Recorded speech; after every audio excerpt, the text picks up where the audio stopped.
Bangkitnya Dataran Hitam Bab 201 Pembayaran.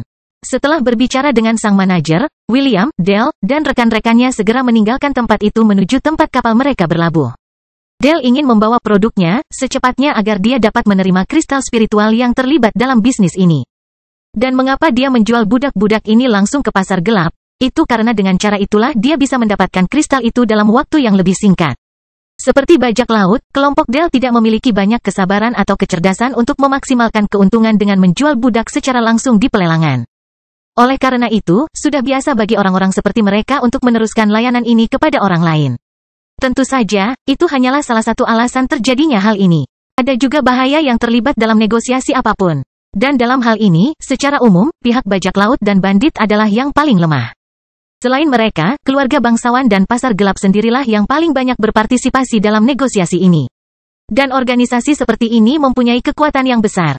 Cukup untuk memusnahkan orang-orang miskin seperti Dale dan rekan-rekannya.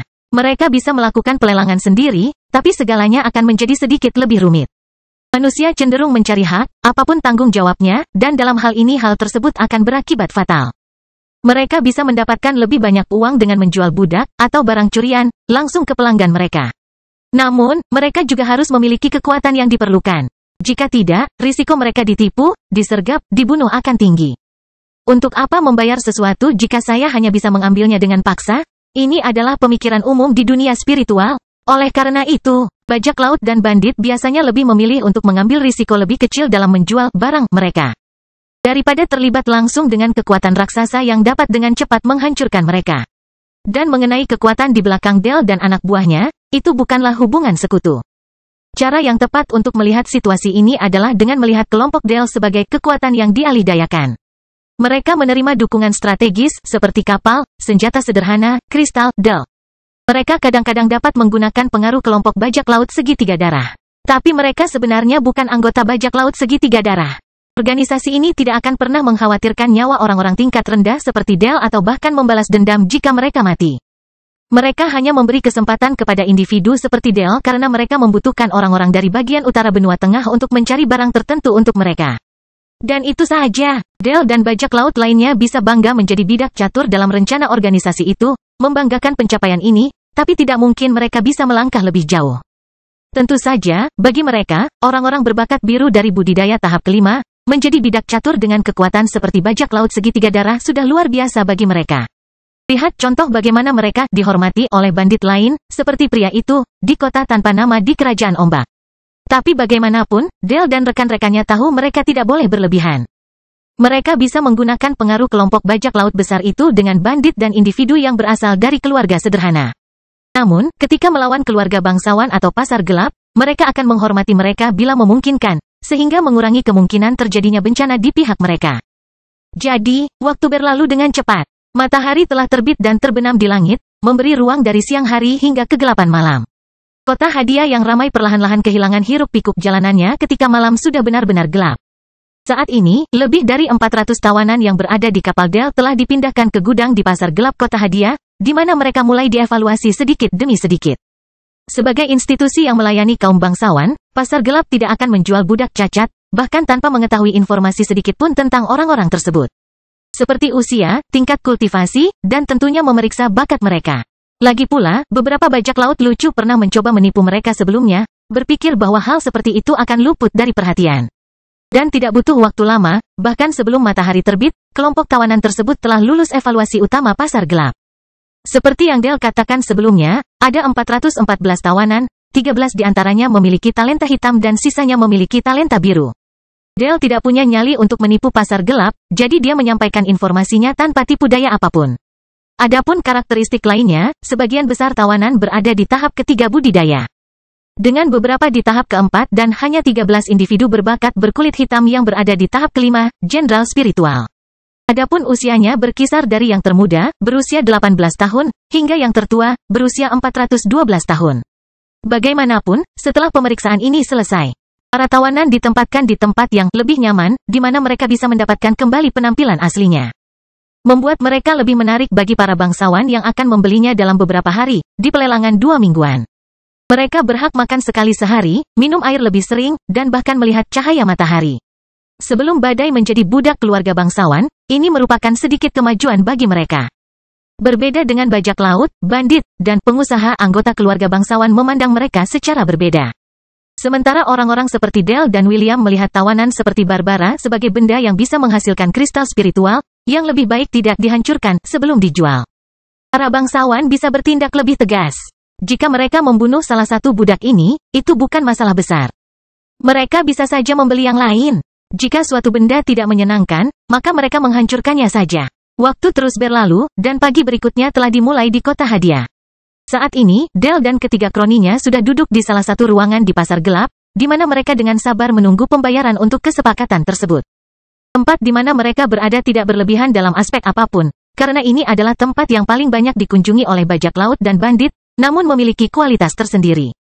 Ada sofa kulit di tengah ruangan, dengan beberapa kursi di meja tidak jauh dari sana dan beberapa perabotan dekoratif. Selain itu, satu-satunya hal yang menarik perhatian adalah lukisan di dinding yang memiliki beberapa gambar yang menggambarkan perbudakan di dunia spiritual. Tidak mungkin untuk mengetahui apakah lukisan-lukisan ini benar-benar merupakan permintaan maaf atas praktik mengerikan ini. Tetap saja, pasar gelap menggunakannya sebagai medali sebenarnya. Dan tiba-tiba, pintu kamar itu tiba-tiba terbuka ketika seorang pria parubaya dan berpakaian sangat bagus memasuki ruangan itu. Dia tersenyum seolah dia baru bangun tidur, dan tidak lama kemudian dia dengan cepat menyapa masing-masing bajak laut ini. Pak Dale, seperti biasa, kamu ikhlas. Haha, tapi jangan main-main. Sepertinya kali ini kamu menuai hasil yang bagus ya, ucap William sambil tersenyum puas kepada ketiga kroninya. Hehe, Tuan William, kali ini kita beruntung. Jangan rendah hati. Tidak mudah melihat begitu banyak individu kulit hitam berbakat dijual sekaligus. Tapi, kesampingkan saja pujiannya. Kami menghitung ada 401 individu dengan talenta biru. Sebagian besar dari mereka berusia di bawah 100 tahun. Sisanya, 13 orang dengan talenta hitam, hanya 3 yang berusia di atas 200 tahun, sementara yang lain masih sangat muda, dengan kurang dari 100 tahun, kebanyakan. Dengan ini, kami akan membayar sejumlah 504.859 kristal tingkat rendah untuk 401 talenta biru yang ditawan dan 89.566 kristal untuk talenta hitam. Sebagai bonus yang sangat besar, kami akan mengumpulkan nilainya ke level terendah 600.000 kristal kelas. Mendengar ini, ketiga rekannya tersenyum satu sama lain untuk mengantisipasi mendapatkan kristal sebanyak itu. Dengan pendapatan sebesar itu, mereka bisa membiayai operasi bajak laut kelompok Dale selama 2 tahun ke depan. Mereka bahkan dapat membeli berbagai sumber daya untuk kru. Bersama dengan istirahat beberapa minggu, di sisi pasar gelap, dengan melelang individu-individu ini, organisasi ini bisa mendapatkan penghasilan hingga 10 kali lipat dari jumlah tersebut. Jadi William sangat senang dengan negosiasi seperti itu. Dan dengan cepat, William menyerahkan tas berisi kristal masing-masing kepada Dale sebelum akhirnya berpamitan dengan mereka bertiga dan kembali menjalankan bisnisnya di bagian gedung pasar gelap itu. Sementara itu, ketiga rekan tersebut dengan cepat membelah kristal tersebut dan menuju ke tempat kapal mereka ditambatkan untuk menyelesaikan urusan mereka dengan bawahannya. Sudah waktunya bagi kelompok bajak laut yang dipimpin oleh Dale untuk mengambil cuti, untuk memanfaatkan fasilitas yang dapat diberikan oleh segunung kristal spiritual. Hehehe, aku akan beristirahat selama beberapa minggu, dan kemudian kita akan kembali mencari barang itu. Tidak ada gunanya menghabiskan seluruh waktu untuk mencari selembar kertas tua yang tidak ada yang tahu di mana itu. Bangkitnya Dataran Hitam bab 202, barang hilang. Setelah penjualan tawanan ke pasar gelap, Dale meninggalkan ingatan orang-orang itu dan pergi untuk merayakannya. Dengan banyaknya kristal spiritual yang ada, kelompoknya dapat menikmati liburan selama beberapa minggu, berpesta, minum-minum, dan bersenang-senang di suatu tempat di kota hadiah. Bagaimanapun, mereka hanya menerima dukungan ekonomi penting dari bajak laut segitiga darah. Itu bukanlah sesuatu yang memberi peningkatan kualitas dalam kehidupan mereka. Setidaknya tidak jika mereka tidak dapat menemukan item yang dicari organisasi tersebut. Jika hal itu terlaksana maka mereka akan mendapatkan pahala yang selangit, bahkan mungkin bisa mengubah nasib mereka masing-masing. Kesempatan yang diberikan oleh kelompok bajak laut kerajaan Evergreen seperti berubah dari udara menjadi anggur. Jika mereka berhasil, bahkan menjadi kaisar spiritual selama hidup mereka. Itu bukanlah hal yang mustahil bagi mereka. Namun di sisi lain, pekerjaan yang dilakukan kelompok bajak laut tersebut jauh dari kata sederhana. Kelompok Dale dan asosiasi lain di wilayah ini harus menemukan benda yang hilang 1 juta tahun lalu di bagian benua tengah ini. Dan mengapa organisasi itu mengincar barang ini? Tidak ada satupun bajak laut outsourcing yang mengetahui alasannya. Itu bukanlah sesuatu yang bisa diketahui oleh individu dengan kekuatan lebih rendah. Terakhir, Kelompok bajak laut segitiga darah tidak mencari barang itu sendiri karena mereka sebenarnya tidak memiliki banyak informasi tentang lokasi barang ini, yang secara harfiah bisa berada hampir di mana saja di utara benua tengah. Informasi yang mereka dapatkan adalah bahwa barang tersebut telah tertinggal di wilayah benua ini. Namun menemukan satu benda di lahan seluas itu adalah tugas yang melelahkan dan memakan waktu. Tidak masuk akal mengirim pakar terbaik dari organisasi itu untuk mengejar item ini. Bahkan mereka sudah mengobrak-abrik beberapa peninggalan di kawasan ini, yang biasanya lebih mudah menemukan benda hilang. Tetap saja, tidak ada jejak yang tertinggal. Setelah itu, kelompok Kekaisaran Evergreen memutuskan untuk mengalihdayakan situasi tersebut. Skenario yang paling mungkin terjadi adalah benda tersebut telah ditemukan oleh keluarga setempat dan telah melewati banyak tangan, bahkan mungkin dikuburkan bersama salah satu dari mereka. Itu sebabnya para perompak pihak ketiga melakukan penelitian mengenai hal ini, karena mereka selalu terlibat ketika beberapa keluarga bangsawan jatuh. Bagaimanapun, ini adalah peluang emas bagi orang-orang seperti Del. Pada saat yang sama, setiap kali keluarga bangsawan jatuh, beberapa rahasia mungkin akan terungkap. Hal-hal yang mungkin sangat penting bagi burung nasar, seperti bajak laut dan bandit, atau bahkan keluarga bangsawan di beberapa daerah. Bagaimanapun, setiap keluarga bangsawan besar memiliki sejarahnya sendiri dan, oleh karena itu, rahasianya tersembunyi di kedalaman. Dan dengan itu, bajak laut segitiga darah berharap menemukan sesuatu tentang benda tersebut. Namun mereka tidak terburu-buru, orang-orang di balik kelompok ini dapat hidup ribuan tahun, dan penemuan tentang benda tertinggal ini baru muncul 300 tahun yang lalu. Lagi pula, Del sudah mengerjakannya selama lebih dari 30 tahun, tapi tidak ada satupun petunjuk mengenai item itu yang muncul. Jadi, meski awalnya termotivasi untuk mencarinya, kini ia melanjutkan pencarian itu karena ingin memanfaatkan menjadi bidak dalam permainan catur organisasi itu. Menemukan item ini tampaknya lebih menantang daripada memenangkan lotre. Jadi, kapanpun dia punya cukup sumber daya, Del akan meluangkan waktu untuk berpesta, minum banyak-banyak. Punya banyak wanita, hidup dalam kemiskinan. Maka, beberapa hari telah berlalu di kota hadiah, sementara rombongan Del merayakannya di suatu tempat di bagian lama kota ini. Tak satu pun dari mereka yang peduli dengan pelelangan budak atau mencari barang yang hilang saat ini. Hidup ini singkat, dan sebagai bajak laut, mereka memahami hal ini dengan sangat baik. Saat ini, matahari sudah berada di puncak kota hadiah. Jalanan kota ini panas dan ramai, di mana beberapa gerbong dengan lambang bangsawan terlihat lewat. Suasana kota hampir meriah, dengan lebih banyak pergerakan dari biasanya, seolah-olah akan menjadi tuan rumah festival. Namun, bukan festival yang menyebabkan perubahan ini, melainkan kedekatan dengan lelang pasar gelap yang diadakan setiap 2 minggu sekali. Meski merupakan peristiwa yang sering terjadi, namun tetap memiliki kekuatan untuk mengubah seluruh dinamika kota ini. Selalu ada persediaan sumber daya yang layak, serta tenaga kerja paksa dan bahkan informasi dan barang yang tidak biasa. Karena itu, dan karena kerajaan Cromwell adalah salah satu yang terbesar di utara benua tengah, banyak bangsawan selalu datang ke kota ini, berharap mereka dapat menemukan apa yang mereka cari. Hanya ada satu pasar gelap di dunia ini, jadi setiap orang yang merasa senang berbisnis dengan organisasi ini akan memperhatikan lelang 2 mingguan tersebut. Setidaknya, akan ada beberapa perwakilan dari berbagai keluarga bangsawan yang hadir untuk berbisnis. Dan kedekatannya dengan lahan pertanian membantu lebih banyak bisnis di hadiah karena ada 3 keluarga bangsawan di tempat itu. Akhirnya, saat matahari tengah hari menyinari kota, 2 gerbong bangsawan, dengan simbol berbeda, perlahan melewati jalan dengan arah berlawanan. Salah satunya menampilkan simbol bintang yang sebagian besar berwarna hitam dan lingkaran berwarna daging di tengah simbol tersebut. Sedangkan di sisi lain, jika dilihat, akan terlihat lingkaran berwarna perak dengan tanda X, tepat di tengahnya, berwarna emas. Dan saat mereka mengitari tempat itu, tiba-tiba kedua gerbong itu berhenti, tepat ketika mereka sedang berdampingan, di tengah jalan itu. Pada titik ini, di dalam gerbong dengan simbol perak dan emas, ada seorang pria parubaya, mengenakan baju besi perak, dan seorang wanita muda dengan tubuh yang berkembang dengan baik, rambut coklat. Dan pakaian yang mulia, yang menunjukkan superior. Status yang pasti dimiliki wanita muda ini. Di sisi lain, di dalam gerbong lain, selain seorang pria parubaya lainnya, terdapat seorang pria muda berpenampilan tajam, yang dapat dengan mudah diartikan sebagai ekspresi penghinaan dan kesombongan yang dimiliki pemuda tersebut. Pada saat itu, pemuda itu kemudian mendekati jendela keretanya dan menatap gadis itu dengan mata penasaran. Haha, Nona Vivian, saya tidak menyangka akan menemukan wanita muda dari keluarga Hayes di kota hadiah. Gadis itu kemudian menatapnya dengan amarah di matanya dan berkata, Kevin, jangan bingungkan aku dengan sampah seperti kalian Chamber, aku di sini bukan untuk membeli budak. Tapi sekarang aku lihat kamu tidak bersama sepupu tercintamu. Hehe, aku hampir lupa dia terbunuh saat turnamen spiritual. Dia berkata sambil mencibir di wajahnya seperti sedang melihat serangga. Gadis ini adalah kakak perempuan Davi muda, yang kehilangan salah satu lengannya karena Minos karena rencana Leroy. Yang jelas, begitu turnamen spiritual selesai, seluruh keluarga Hayes telah mengetahui kejadian tersebut melalui pengawal yang menemani Davi. Davi tidak menyalahkan Stuart muda dari lubuk hatinya, karena dia memahami bahwa pihak Leroy telah memanipulasinya. Melihat kekuatan mengerikan yang ditunjukkan Minos membuat Davi muda melihatnya dengan jelas. Dengan itu, dia sudah meminta pengawalnya untuk menekankan bahwa semua terjadi karena Leroy dan bukan Minos. Dia khawatir melakukan hal itu karena dia benar-benar tidak ingin Stuart muda dikuntit oleh keluarga Hayes dalam hal ini. Bahkan ada sedikit kebencian atas apa yang telah terjadi, tapi itu bukanlah sesuatu yang melibatkan hidup dan mati bagi mereka berdua.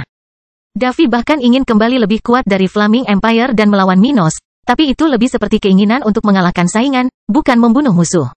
Lagi pula, Vivian sangat marah ketika mengetahui hal itu, begitu pula orang tua Davi.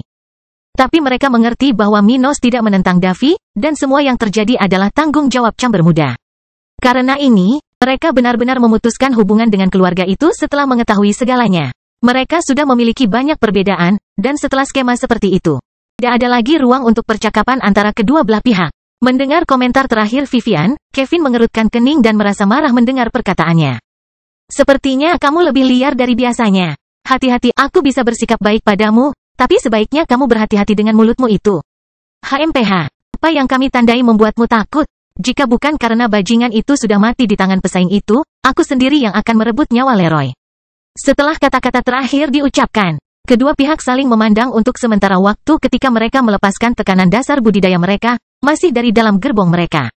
Bagi orang-orang yang lewat di jalan itu saat ini, sepertinya beban tubuh mereka tiba-tiba bertambah sementara rasa tidak nyaman muncul di lubuk hati mereka yang paling dalam. Apa yang sedang terjadi? Seseorang bertanya-tanya ketika dia merasakan matanya perlahan menjadi gelap. Tentu saja, itulah efek dari benturan spiritual yang terjadi ketika dua orang tidak mau melepaskan tekanan satu sama lain.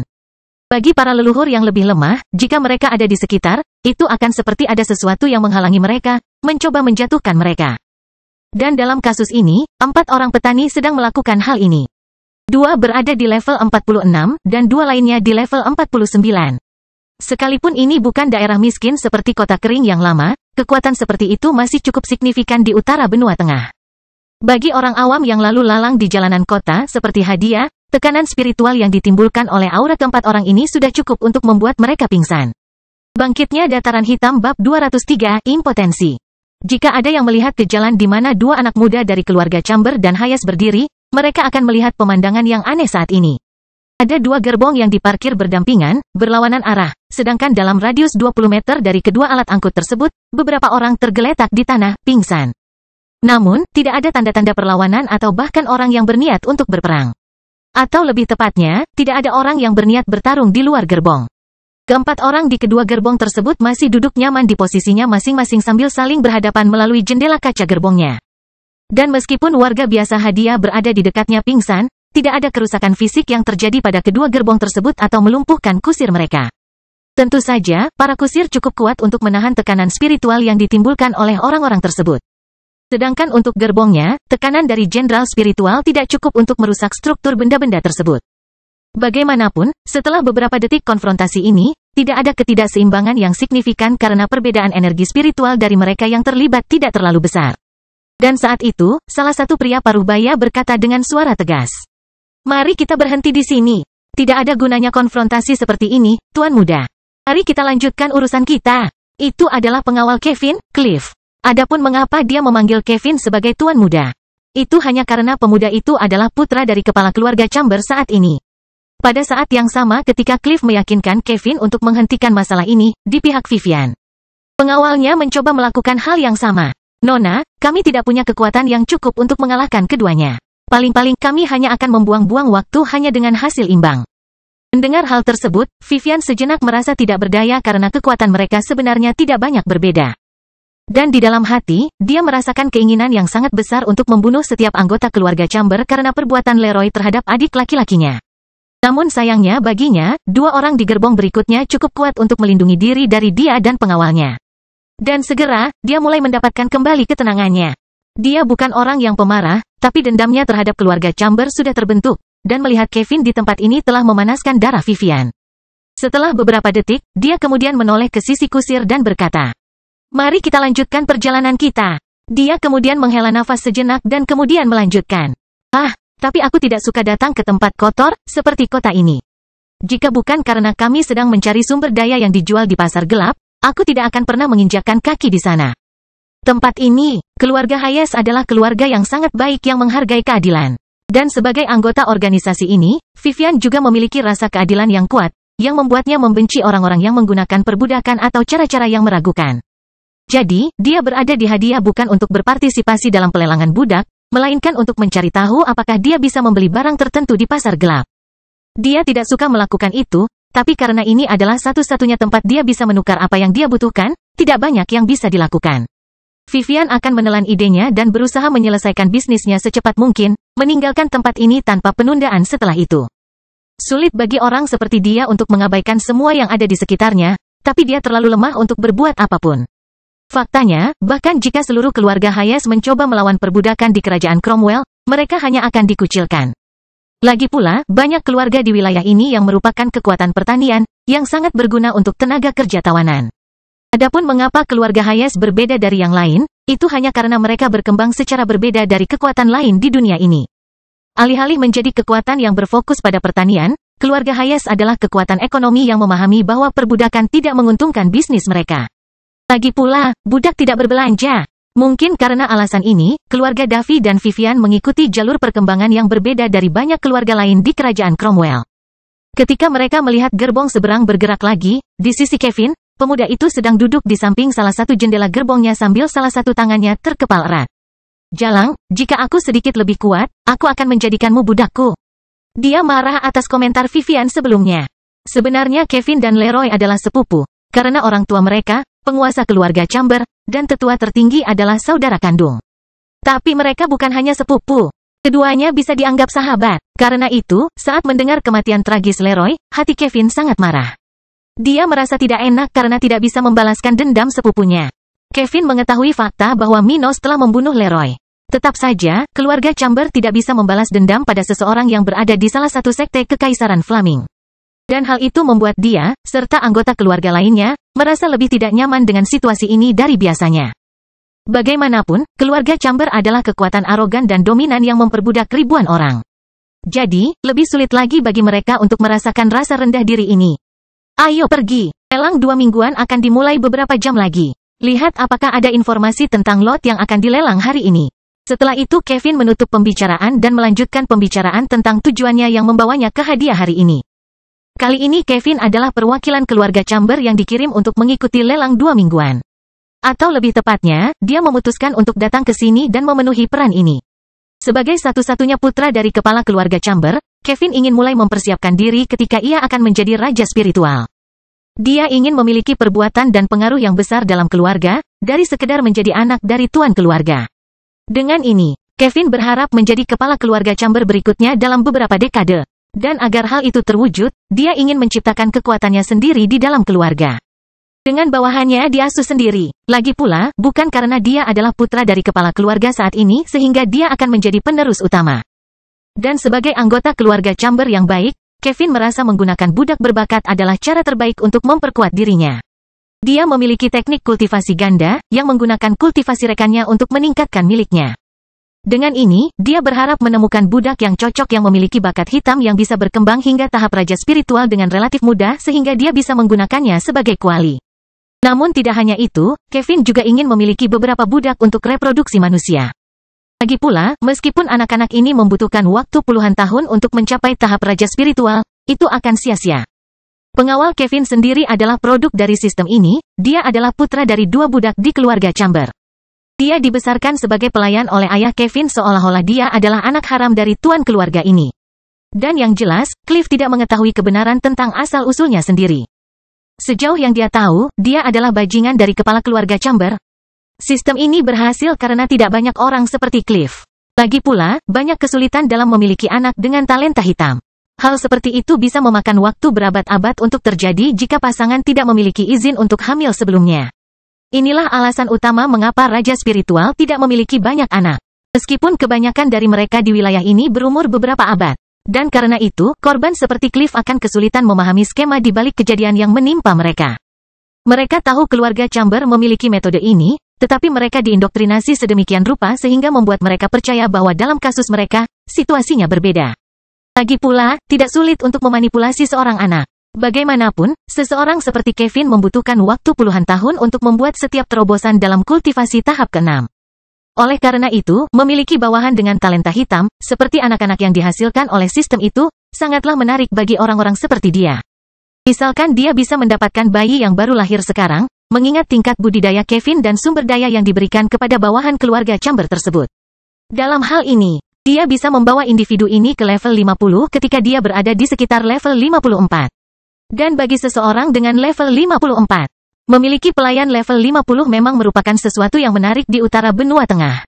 Dan untuk semua itu, Kevin memutuskan untuk datang ke kota hadiah untuk mengikuti lelang 2 mingguan ini. Mengambil alih tugas sebagai utusan keluarganya. Setelah itu, waktu berlalu, dan dalam sekejap mata, hari sudah malam. Sudah waktunya pelelangan budak diadakan. Bangkitnya dataran hitam bab 204, awal lelang. Siang hari sudah berganti dengan kegelapan malam di kota hadiah. Namun meski begitu, kota ini sedang ramai saat ini, khususnya di bagian tertentu kota lama.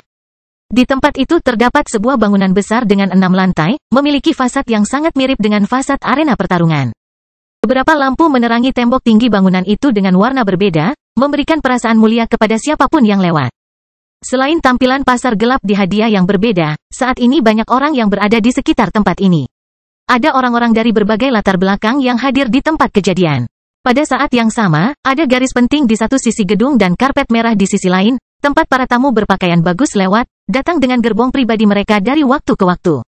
Di jalur standar, ada orang-orang yang datang untuk mengamati dan mencoba mendapatkan satu atau beberapa barang yang nilainya lebih rendah, sementara di pintu masuk lainnya. Para bangsawan dan perwakilan keluarga terkemuka lewat, orang-orang yang datang ke sini untuk membuat kesepakatan besar. Beberapa pedagang dan penggarap yang tidak terafiliasi tidak berada di sini untuk pelelangan budak tetapi untuk apa yang terjadi setelah peristiwa ini. Pasar gelap tidak hanya menjual budak pada lelang 2 mingguannya. Lagi pula, jumlah budak di pasar tidaklah signifikan, dan tidak cukup bagi mereka untuk menyelenggarakan seluruh acara hanya untuk itu. Tentu saja, pelelangan budak masih menjadi poin utama dari acara ini, dan itulah mengapa dinamakan demikian. Namun, setelah para budak dilelang, biasanya ada beberapa benda yang dilelang seperti senjata spiritual, susunan unik, obat-obatan, dan barang-barang lainnya yang dicuri oleh bajak laut dari keluarga bangsawan di utara benua tengah. Adapun minat para bangsawan terhadap barang-barang tersebut, secara umum tidak terlalu tinggi, sehingga memberikan kesempatan kepada masyarakat umum untuk membeli beberapa barang. Namun, terkadang ketika benda-benda penting dari keluarga bangsawan besar muncul di sekitar sini, maka para bangsawan tidak akan membuang waktu dan membawa barang-barang tersebut ke keluarga masing-masing. Bagaimanapun, keluarga bangsawan besar selalu memiliki beberapa barang yang bernilai signifikan menurut standar regional. Oleh karena itu, ketika sekelompok bajak laut atau bandit menjarah markas besar keluarga bangsawan, yang digulingkan oleh orang lain, selalu ada beberapa barang. Informasi yang sampai di tempat-tempat seperti pasar gelap, di mana kekuatan lain berjuang untuk mendapatkan barang-barang tersebut. Pokoknya, saat orang-orang berkumpul di depan gedung pasar gelap, sambil ngobrol secara aktif, sebuah kereta dengan lambang bintang hitam, dengan lingkar berwarna kulit di tengah-tengah sosok ini, berhenti di samping karpet merah yang ada di sana pada detik berikutnya. Pintu masuk. Jelas sekali, ini adalah gerbong meteran muda keluarga Chamber, Kevin Chamber. Saat dia turun dari kendaraannya, Kevin memasang ekspresi percaya diri di wajahnya. Dia mengenakan jubah perak dan topi hitam di kepalanya. Di sampingnya ada pengawal Cliff, yang mengenakan baju besi yang sama seperti sebelumnya, dengan ekspresi tidak tertarik di wajahnya. Tidak banyak bahaya dalam situasi seperti yang dialami Kevin saat ini, tetapi sebagai pengawal, Cliff harus selalu waspada. Oleh karena itu, pria ini tidak memperdulikan kejadian yang akan segera terjadi, karena tidak ada bedanya baginya. Tugasnya adalah terus melindungi Kevin muda, apapun kondisinya. Dan tidak butuh waktu lama bagi keduanya untuk masuk ke dalam gedung pasar gelap yang saat ini sudah hampir penuh. Di dalam gedung, di bagian tempat pelelangan akan dilakukan. Terdapat sebuah tribun besar yang menempati 4 lantai pertama tempat itu, meninggalkan 2 lantai terakhir tempat ruang VIP tempat ini berada. Di bangku penonton tempat ini terdapat ruang untuk duduk sekitar 8.000 orang, sedangkan 20 ruang VIP dialokasikan di 2 lantai teratas gedung itu. Di seberang bangku penonton dan ruang VIP, terdapat panggung dengan luas lebih dari 1.000 meter persegi yang akan menampilkan produk lelang. Dan saat ini, hampir semua kursi di tribun sudah terisi. Pada saat yang sama, sebagian besar ruang VIP sudah memiliki alokasi bangsawan yang tepat, dengan tidak sabar menunggu pelelangan dimulai. Bagaimanapun, di sebuah ruangan di lantai 6, yang memiliki cukup ruang untuk 20 orang dan didekorasi dengan standar yang sangat tinggi, ada 2 orang di sana. Seorang wanita muda sedang duduk di salah satu sofa di dalam ruang VIP itu, sementara seorang pria parubaya berdiri di sisi balkon tempat itu. Wanita muda itu memiliki rambut coklat dan kali ini mengenakan gaun hijau, memberikan penampilan yang mulia dan halus yang akan menarik perhatian siapapun yang melihatnya. Dia kemudian melihat ke sisi balkon dan berpikir, kupikir tidak banyak orang yang datang ke tempat seperti ini. Dan memang benar, pasar gelap adalah organisasi yang viral di bagian utara benua tengah, khususnya di kerajaan Cromwell. Beberapa fitur yang mungkin sangat sulit ditemukan di toko biasa bisa dilihat di sekitar sini. Satu-satunya hal yang dibutuhkan seseorang adalah memiliki kristal dalam jumlah besar karena harga yang dikenakan oleh pasar gelap sangat asin. Tapi secara keseluruhan, itu sepadan. Misalnya, benih tanaman spiritual yang biasanya dimiliki oleh keluarga besar bukan tidak mungkin ditemukan di tempat seperti pasar gelap cabang ini. Tidak jarang terjadi penyelundupan. Lagi pula, sebagian besar bawahan dari keluarga besar dibayar sangat rendah, berasal dari keluarga sederhana, dan hidup dengan tali di leher mereka. Terkadang orang-orang yang terlibat bahkan tidak jujur. Namun, ketika situasi yang menyedihkan menimpa orang-orang ini, hanya sedikit yang memutuskan untuk tetap jujur, mengorbankan diri mereka sendiri, terkadang orang yang mereka cintai. Karena hal seperti ini, terjadilah perdagangan benih spiritual, sehingga memungkinkan untuk menjual barang-barang tersebut di tempat-tempat seperti pasar gelap di kota hadiah. Tentunya jika seseorang ingin membeli sesuatu seperti itu, yang bernilai tinggi dan langka, orang tersebut harus melakukan pengorbanan yang besar. Namun, selama seseorang memiliki kristal, membeli barang unik seperti benih adalah sesuatu yang mungkin. Karena barang-barang seperti ini, bahkan orang biasa yang tidak mau membeli budak, dan tidak bisa melakukan hal seperti itu, masih tertarik dengan tempat di mana Vivian berada. Ayah Minos sendiri, mendiang Jenderal Albert, telah memperoleh salinan teknik budidaya tingkat hitam dari pasar gelap di Kerajaan Coklat. Oleh karena itu asal-muasal teknik budidaya yang diwarisi Minos dan diwariskan kepada prajuritnya di Tentara Dataran Hitam. Akhirnya, beberapa menit berlalu, dan hampir tiba waktunya lelang pasar gelap 2 minggu sekali di kota hadiah dimulai. Saat itu, baik Vivian maupun Kevin sudah duduk di kursi berlengan masing-masing, di peron ruang VIP masing-masing, menunggu dimulainya pelelangan. Seluruh ruang di dalam gedung tempat mereka berada sudah gelap, dengan hanya penerangan moderat di sisi bangku penonton dan ruang VIP. Sebaliknya, susunan pencahayaan terkonsentrasi di satu area panggung, meninggalkan sebagian besar tempat itu dalam kegelapan. Ribuan orang yang berada di tribun pun aktif berbincang, menutupi suara metalik yang mungkin terdengar di belakang panggung jika bukan karena kebisingan percakapan penonton. Di tempat itu terdapat tirai besar berwarna merah yang memisahkan bagian belakang panggung dan bagian depan yang bersentuhan langsung dengan tribun. Di balik tirai itu, banyak pegawai pasar gelap yang kini sedang mengangkut beberapa tawanan ke tempat itu, di mana terdapat beberapa sel perak yang terpasang di sana, baru dan mencolok, layak untuk dilelang seperti ini. Masing-masing memiliki 4 roda logam besar di atas sepasang rel yang mengarah ke sisi berlawanan dari tirai di depan panggung lelang. Para tawanan telah diangkut dari tempat mereka disimpan ke sini beberapa menit yang lalu. Dan pada titik ini, hampir setiap orang sudah dibagi lagi menjadi beberapa sel, dengan kelompok-kelompok dengan jumlah orang yang berbeda-beda. Kelompok yang lebih besar memiliki 30 hingga 50 tawanan di dalam sel yang paling signifikan di sana. Sebagai perbandingan, kelompok yang lebih kecil memiliki 4 hingga 5 orang yang berada di sel yang lebih kecil. Masing-masing dari mereka diborgol di leher sambil mengenakan jumpsuit abu-abu, yang tidak menarik perhatian dan relatif netral. Dalam kelompok budak ini, kebanyakan dari mereka adalah orang-orang yang dijual Del, tetapi ada juga orang lain yang asal-usulnya berbeda. Namun, mereka semua memiliki penampilan yang, meski tidak bagus, jauh lebih baik daripada penampilan para tawanan saat mereka bersama Del. Mereka tidak terlihat dehidrasi atau lapar dan tidak ada luka yang terlihat di tubuh mereka. Tapi itu bukan karena pasar gelap peduli dengan kesejahteraan mereka, tapi karena mereka tertarik untuk menjualnya dengan harga setinggi mungkin. Bangkitnya Dataran Hitam bab 205 banyak. Sementara masyarakat yang hadir di gedung pasar gelap hadiah menunggu pelelangan dimulai, semua tawanan sudah ditempatkan di posisi masing-masing di balik tirai panggung.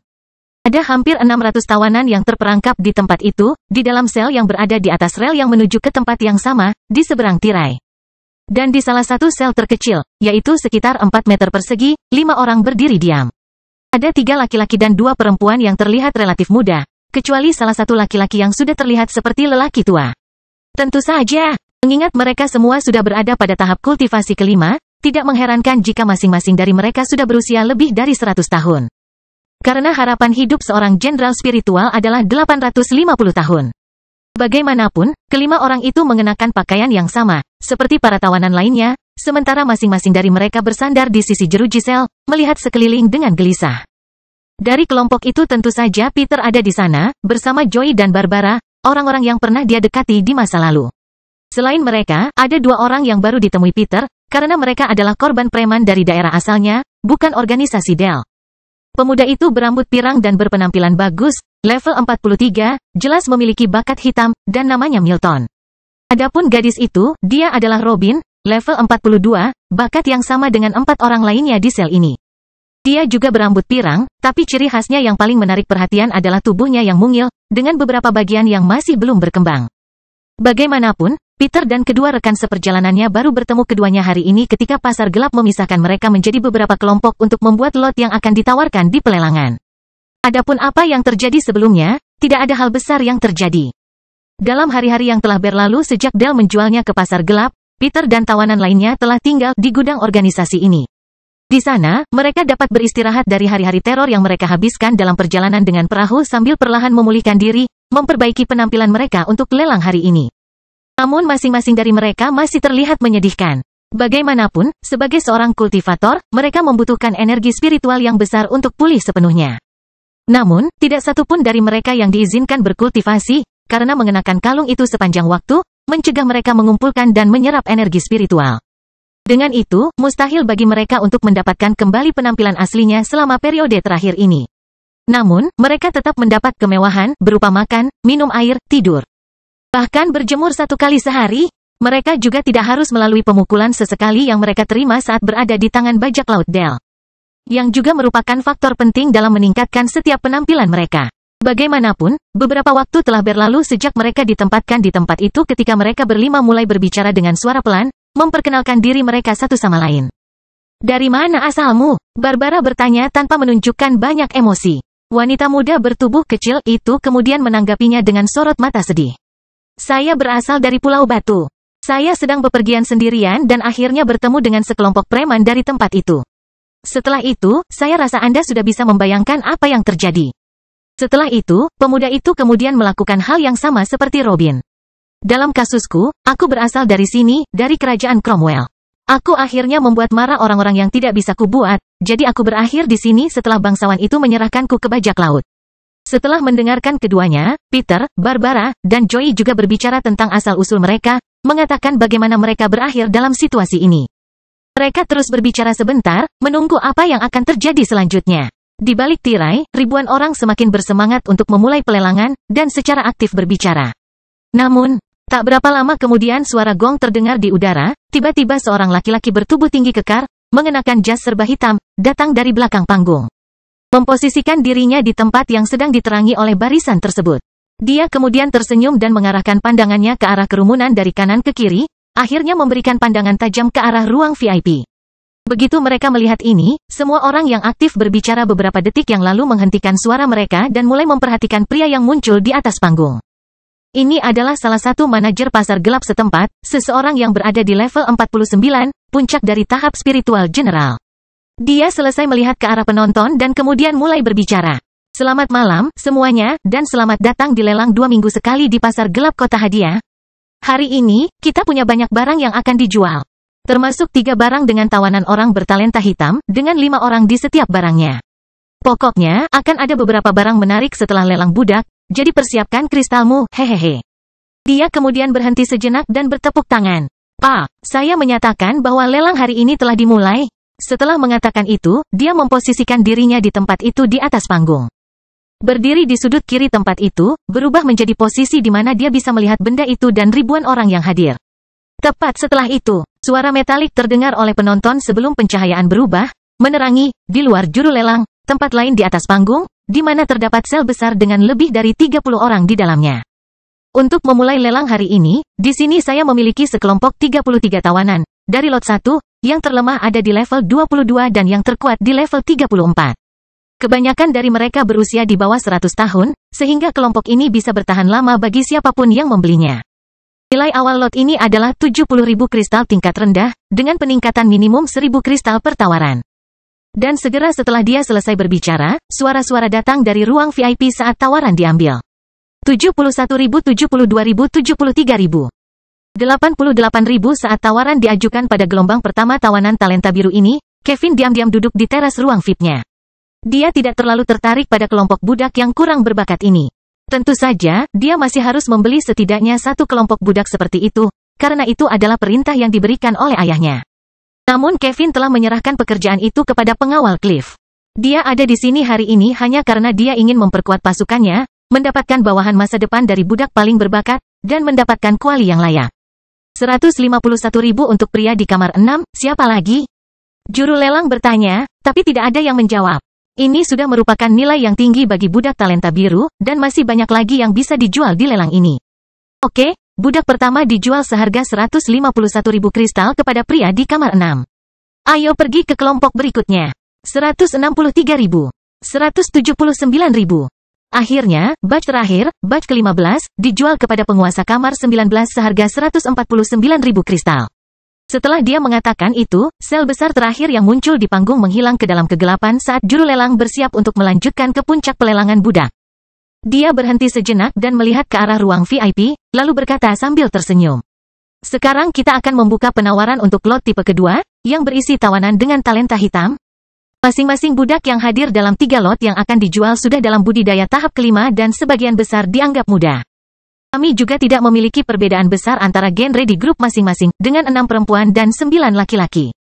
Tidak mudah mendapatkan begitu banyak pasangan budak dengan bakat ini, hehe. Dia terus mempresentasikan produk tersebut ketika dia akhirnya sampai pada bagian yang paling menarik perhatian para bangsawan yang hadir di lelang hari ini. Tawaran awal untuk setiap lot adalah 100.000 kristal tingkat rendah, dengan peningkatan minimum 10.000 kristal. Juru lelang berbicara sambil melihat ke ruang VIP dan melambai ke arah 3 sel. Masing-masing berukuran 4 meter persegi, sudah ada di tengah panggung. Tepat setelah mendengar ini, Kevin langsung berbicara lantang. 150.000, 160.000. Suara lain terdengar dari salah satu ruang VIP lainnya. 180.000, 250.000. Kevin muda mengajukan tawarannya, merasakan beban pada hati nuraninya karena harus mengeluarkan begitu banyak uang. Setelah itu, juru lelang menanyakan apakah ada orang lain yang bersedia menawar lebih tinggi. Namun kali ini tidak ada jawaban yang terdengar. Dia lalu berkata, oke, gelombang pertama babak ini akan diberikan kepada pemuda di kamar 5. Mendengar itu, Kevin tersenyum puas. Dia melihat ke sel yang berisi 3 pria dan 2 wanita, salah satu dari mereka kecil, dan yang lainnya memiliki tubuh yang cantik, mengingat situasinya saat ini. Sedangkan untuk laki-laki, Kevin tidak memperhatikan Peter muda dan 2 lainnya. Ini hanyalah individu-individu yang bahkan tidak akan dia ingat di masa depan setelah anak-anak mereka lahir dan mereka dibunuh. Bangkitnya Dataran Hitam bab 206, musim semi kehidupan. Setelah kafling tempat Peter terjual, juru lelang segera melanjutkan dengan 2 kafling tersisa. Yang kedua dijual seharga 240.000 kristal tingkat rendah, sedangkan yang ketiga dilelang seharga 220.000. Kevin muda tidak berpartisipasi dalam penawaran 2 lot terakhir ini, karena dia sudah mendapatkannya, dan harganya terlalu mahal baginya untuk membeli lebih banyak. Lagi pula, bahkan keluarga bangsawan dengan kekuasaan besar, seperti halnya keluarga Chamber, tidak mampu membayar begitu banyak biaya sekaligus. Tidak semua negara memiliki pendapatan sebesar Dataran Hitam. Oleh karena itu, dapat dianggap cukup mengesankan jika salah satu keturunannya menghabiskan begitu banyak kristal dalam satu malam. Peter juga telah menghabiskan banyak uang untuk membeli budak dari lot 1. Yang diperintahkan ayahnya untuk dia dan pengawalnya. Dan tidak hanya itu, dalam pelelangan tersebut masih akan ada lebih banyak barang yang akan dilelang, dan mungkin saja ada sesuatu yang menarik perhatian Kevin. Kevin tidak bodoh, dia tahu Vivian ada di gedung pasar gelap saat ini, dan dia tahu ini bukan kebetulan. Sebagai keturunan keluarga Hayes, Vivian memiliki rasa keadilan yang kuat dan tidak akan terlibat dalam perbudakan. Persetujuannya untuk tinggal di tempat seperti pasar gelap seharusnya sangat bertentangan dengan prinsipnya. Namun meskipun dia tidak menyukai urusan yang dilakukan di tempat ini, dia tetap di sini, dengan sabar menunggu. Karena itu, Kevin yakin akan ada barang penting yang akan dilelang. Sekalipun itu tidak berharga baginya, dia masih bisa menimbulkan ketidaknyamanan pada wanita muda itu, yang telah membuatnya marah pada hari itu. Bagaimanapun, setelah beberapa menit sejak penawaran terakhir dilakukan, panggung menjadi gelap sementara penyelenggara lelang memindahkan sel-sel di sana dan mulai membawa barang-barang baru yang akan dilelang. Dan kemudian lampu kembali menyala di tengah pertengkaran yang terjadi selama istirahat sejenak yang telah berlangsung. Pada saat itu, pelindung dada dan bahu terlihat pada manekin, di tempat yang telah menyala. Warnanya merah, sepertinya terbuat dari campuran logam, sementara kelegaan bisa terlihat jika seseorang melihatnya lebih dekat. Tapi baju besi ini sepertinya bukan barang baru.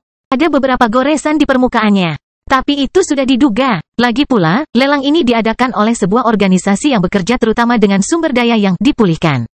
Dan sebagian besar barang-barang ini berasal dari prajurit yang terbunuh dalam perkelahian, bukan dari bengkel pandai besi. Saat itulah juru lelang kemudian bertepuk tangan 2 kali untuk menenangkan penonton dari perbincangannya. Yah, sebagai item pertama di lelang bagian kedua ini, kami memiliki armor spiritual tingkat rendah tingkat 2.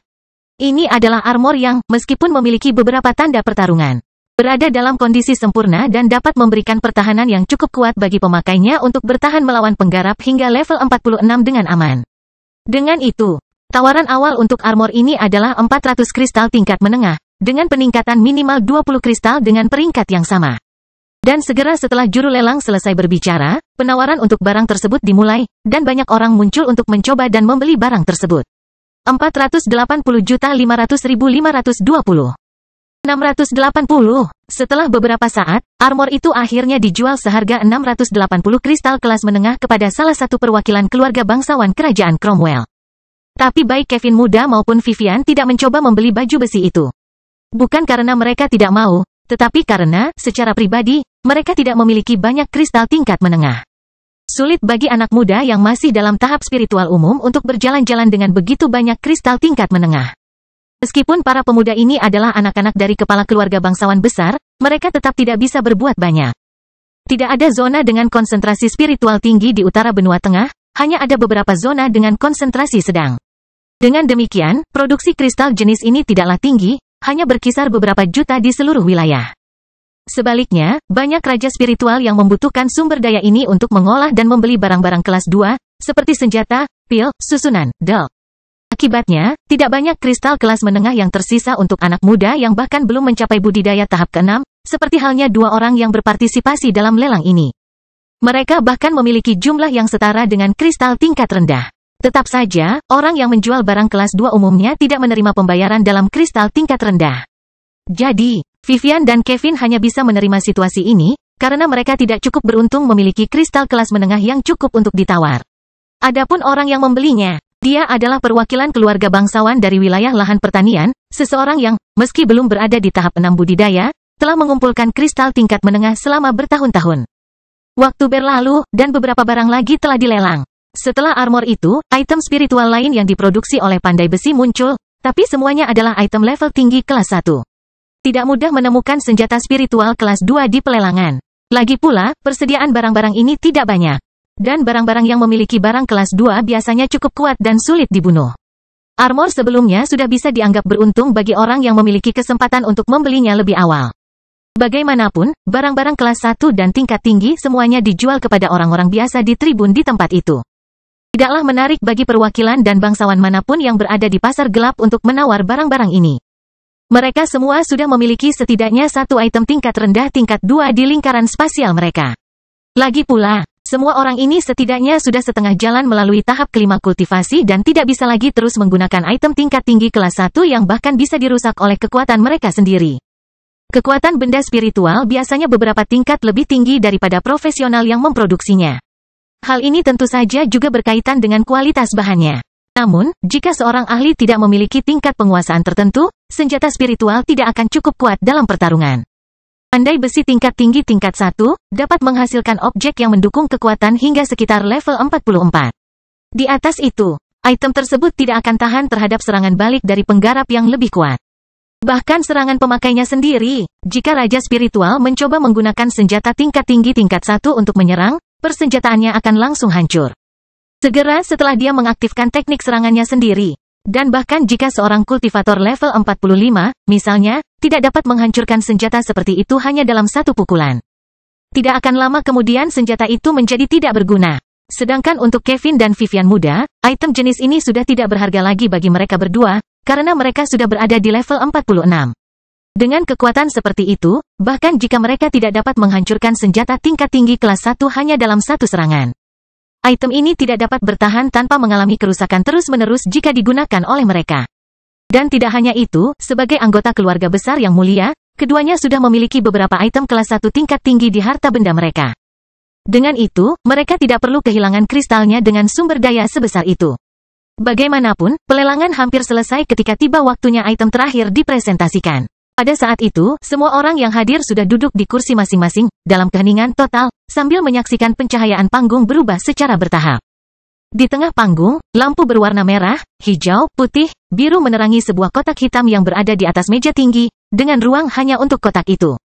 Juru lelang kemudian mendekati barang tersebut dan kemudian memposisikan dirinya di belakangnya saat ia mulai melakukan presentasi. Bapak dan Ibu sekalian, barang berikutnya, atau lebih tepatnya barang terakhir yang dilelang malam ini, pasti akan menarik perhatian semua orang di sini, hehehe. Faktanya, barang ini dijual hanya karena umur simpannya pendek, dan kami, pasar gelap, tidak membutuhkan barang ini saat ini. Kalau tidak, kami tidak akan pernah menjual barang seperti itu. Dia kemudian menarik seutas tali, menyebabkan keempat dinding kotak itu membusuk saat barang itu secara bertahap diekspos ke ribuan orang yang datang ke lelang 2 mingguan edisi ini. Apa yang disembunyikan di dalam kotak itu adalah minuman yang terkandung dalam teko transparan. Cairan itu bersinar hijau, sementara gelembung-gelembung kecil seperti berlian tampak melayang di berbagai titik cairan itu, seperti suspensi. Juru lelang kemudian melihat ke arah 20 ruang VIP di gedung itu, dengan ekspresi penasaran di wajahnya. Dia hampir terlihat geli melihat reaksi mereka masing-masing. Hehehe, seperti yang kamu lihat, inilah mata air kehidupan, permata yang hanya ada di Pulau Peri.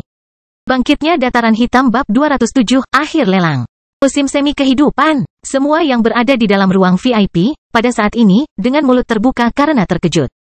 Beberapa bahkan sudah bangkit dari tempat duduknya, tepat ketika dinding kotak tempat botol itu terjatuh. Ini adalah barang surgawi, yang, meskipun dijual di kerajaan, permintaannya masih sangat tinggi. Beberapa legenda tentang musim semi kehidupan membuat benda ini bisa dibilang melegenda dan menjadi mitos bagi kebanyakan orang di bagian utara benua tengah ini. Dan sementara semua bangsawan dan perwakilan keluarga terkemuka berdiri di sana, terkejut, juru lelang melanjutkan presentasinya. Jika ada yang belum mengetahui efek musim semi kehidupan, saya akan memberitahu Anda. Dia kemudian keluar dari balik meja itu dan berdiri berdampingan dengan botol berisi cairan itu sambil menunjuk dengan salah satu tangannya. Musim semi kehidupan adalah cairan yang hanya muncul dan eksklusif di Pulau Elf. Benda ini memiliki efek ajaib dalam meregenerasi vitalitas orang yang mengkonsumsinya, apapun alasan hilangnya vitalitas orang tersebut. Menurut informasi yang kami miliki, meskipun seseorang sedang menghembuskan nafas terakhir, selama masalahnya hanya pada vitalitas, maka minuman ini bahkan dapat menyelamatkan seseorang dalam kondisi seperti ini. Mendengar ini, mereka yang berada di tribun dan yang tidak mengetahui tentang mata air kehidupan terkejut. Ini adalah item yang bisa mencegah seseorang dari kematian. Bisa dikatakan, tidak banyak benda yang bisa menyembuhkan vitalitas seorang kultivator di dunia spiritual.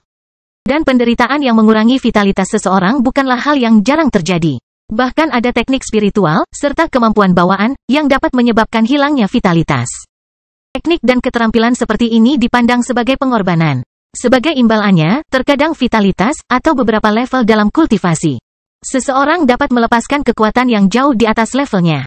Meskipun teknik-teknik ini mempunyai kelemahan, mereka yang menggunakannya lebih peduli untuk menyelamatkan nyawa mereka daripada kembali utuh dari situasi yang menyedihkan.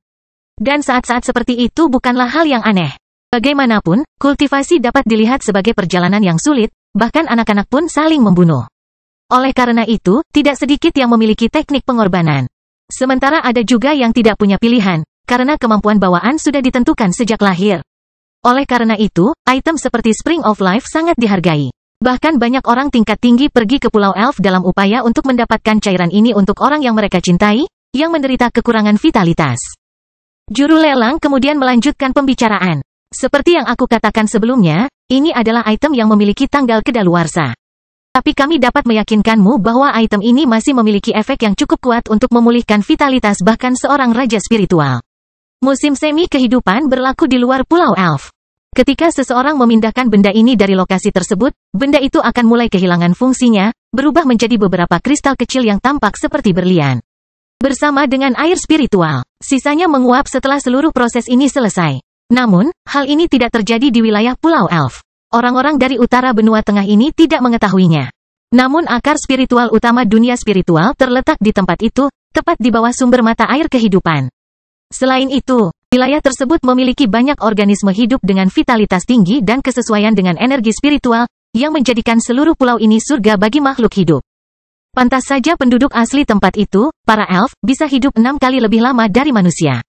Dan karena itu, mata air kehidupan tidak membusuk di pulau itu, sering kali digunakan oleh para elf sebagai makanan pokok mereka. Namun, saat keluar dari Pulau Peri, cairan yang bahkan dapat memulihkan vitalitas para pesilat setengah dewa spiritual akan perlahan-lahan kehilangan efeknya hingga tidak lagi berguna. Adapun mengapa pasar gelap kota Hadia memiliki barang seperti itu untuk dilelang, itu hanya keberuntungan mereka. Beberapa minggu yang lalu, kelompok bajak laut dari kerajaan Cromwell telah menemukan sisa-sisa kapal elf di dekat kerajaan akhir. Rupanya, kapal dari Pulau Elf telah terlempar menuju Laut Utara Benua Tengah, wilayah maritim paling berbahaya di dunia spiritual. Dengan itu, seluruh kru dan sebagian besar kapal itu telah dihancurkan. Dan sisa-sisanya dibuang menuju kerajaan akhir. Dengan itu, sekelompok bajak laut yang bodoh menjarah sisa-sisa kapal. Setelah kembali ke kerajaan Cromwell, mereka menjual barang ini ke pasar gelap setempat, tanpa mengetahui apa yang telah mereka kumpulkan. Kami mendapatkan bagian musim semi kehidupan ini beberapa hari yang lalu dari kelompok yang mengumpulkan item ini dari sisa-sisa kapal elf yang melewati Laut Utara. Bagaimanapun, seperti yang Anda lihat, mata air kehidupan belum banyak membusuk, hanya membentuk beberapa kristal. Dengan itu, kami akan memulai penawaran untuk item ini. Nilai awalnya adalah 500.000 kristal tingkat rendah, dengan peningkatan minimum 50.000. Setelah dia selesai mengatakan itu, tawaran itu segera terdengar seolah-olah para bangsawan itu sangat membutuhkan barang ini. 600.000, 650.000, 750.000. 950.000 pada saat itu, setelah melakukan penawaran terakhir ini, Vivian muda sudah mulai berkeringat dingin, memikirkan berapa banyak yang harus dia keluarkan untuk mendapatkan barang tersebut. Dia mendapat informasi bahwa barang yang dapat menyembuhkan vitalitas seseorang akan dilelang dalam lelang ini. Inilah sebabnya dia datang ke tempat ini, meskipun dia menganggap praktik setempat sangat menjijikkan. Sebenarnya, Vivian mempunyai seorang teman, sangat dekat, akrab, yang telah menjadi korban binatang spiritual puncak dari budidaya tahap kelima ketika keduanya berlatih di salah satu hutan terkuat di kerajaan Cromwell. Secara tidak sengaja, keduanya membuat kesalahan dengan memasuki sarang binatang itu, membuatnya sangat kesal. Dan ketika mereka mencoba melarikan diri untuk menyelamatkan nyawa mereka, teman Vivian telah melindunginya di saat yang genting, ketika saudara perempuan Davy bisa saja mati dalam cengkeraman binatang itu. Dengan itu, kekasih Vivian terluka parah. Kehilangan sebagian besar vitalitasnya saat itu. Bagaimanapun, itulah alasan Vivian berusaha keras untuk mendapatkan item ini. Seseorang yang dia cintai perlahan-lahan mati karena dirinya sendiri. Saat Vivian terus-menerus menawar musim semi kehidupan, Kevin muda, yang diam-diam duduk di kursi berlengannya, melihat ke sisi ruang VIP-nya dan tertawa. Dia tidak tertarik pada musim semi kehidupan. Tetap saja, selalu ada lelaki tua dalam keluarga bangsawan besar yang membutuhkan barang seperti ini. Jadi, jika dia membeli barang ini, dia akan punya alasan yang bagus dan bahkan bisa meningkatkan moralnya dalam keluarga. Namun tidak hanya itu, bagi Kevin. Yang terpenting adalah ia bisa menghalangi Vivian mendapatkan apa yang diinginkannya. Mari kita lihat apakah kamu sudah siap, Jalang. Dia lalu berkata dengan nada percaya diri. 1,5 juta. Mendengar hal tersebut, semua orang yang ada di tempat itu terdiam sejenak karena merasa kaget dengan tawaran tiba-tiba dari Kevin. Tawaran terakhir hanya 1,1 juta kristal tingkat rendah. Tapi dia mengumpulkan 400.000 sekaligus. Sejauh ini, banyak orang yang tertarik dengan musim semi kehidupan sudah menyerah. Tapi kemudian tiba-tiba, pesaing lain ikut berselisih. Hal ini mengejutkan banyak orang yang hadir. Dan setelah mendengar tawaran tidak senonoh dari Kevin, Vivian segera menyadari apa yang dia lakukan. Dia mengerutkan kening karena dia merasa sangat kesal dengan sikap picik pemuda ini. Apakah bajingan ini akan bersaing memperebutkan musim semi kehidupan hanya karena apa yang terjadi sebelumnya? Dia bertanya-tanya dengan marah, merasakan darahnya panas. Temannya bisa saja segera mati, tapi sekarang dia telah menemukan cahaya di ujung terowongan. Orang malang seperti Kevin muncul di hadapannya, hanya untuk mengganggunya. Dia kemudian berkata, 1,6 juta, 2,0 juta, kata Kevin dengan senyum di wajahnya sambil melihat ke arah tempat Vivian berada. Namun, kali ini tidak ada tawaran baru yang datang. Karena Vivian tidak memiliki kristal lebih dari itu untuk menaikkan tawaran. Dia hanya berdiri di kursinya, dengan ekspresi kebencian di wajahnya. Dia tidak bisa mengabaikan keberadaannya dan melompat ke arah Kevin. Lagi pula, masih ada orang-orang yang lebih kuat dari mereka di pasar gelap setempat. Belum lagi dia sendiri tidak cukup untuk mengalahkan Kevin dan bawahannya. Dia kemudian membanting salah satu tangannya dengan keras ke salah satu sandaran tangan kursi yang dia duduki. Pada titik ini, dia benar-benar marah, melihat ke arah suara Kevin berasal seolah-olah dia sedang menatapnya dan menyaksikan dia membunuh teman tercintanya. Menderita. Akhirnya, juru lelang kemudian bertanya apakah ada orang yang bersedia mengajukan penawaran lebih tinggi untuk musim semi kehidupan, namun tidak ada seorang pun di tempat itu yang melakukan hal itu. Lebih dari 2 juta adalah jumlah yang banyak bagi hampir semua perwakilan tersebut, yang tidak tahu seberapa efektif cairan itu terhadap orang yang lebih tua. Mereka yang membutuhkan barang-barang seperti itu. Juru lelang lalu berkata, nah, kalau begitu, musim semi kehidupan dijual kepada pria di kamar nomor 5. Hehe, dengan lelang barang terakhir, kita sudah sampai pada akhir lelang 2 mingguan ini. Bangkitnya dataran hitam bab 208, apakah Anda mengenali simbol itu? Begitu pelelangan usai, massa yang mulai keluar dari gedung itu pun segera memenuhi tempat itu dengan berbagai suara dan komentar. Ah, malam yang luar biasa. Aku belum pernah melihat begitu banyak barang mewah sebelumnya. Hehe, betapa irinya pemuda itu. Dia membeli sebuah item yang sama ajaibnya dengan musim semi kehidupan. Aku penasaran seperti apa efek dari item ini. Tapi dia kaya. 2 juta kristal adalah tawaran yang sangat tinggi. Bahkan untuk keluarga besar di wilayah kita. Tetapi itu sepadan, bahkan jika dia mendapat bagian yang cukup besar dari keuntungan tahunan keluarganya, jika barang itu digunakan dengan cara yang benar, itu pasti akan bermanfaat bagi mereka. Ah, sungguh iri. Nenek moyangku hampir berada di kubur dengan kedua kakinya, jika aku memiliki kristal sebanyak itu.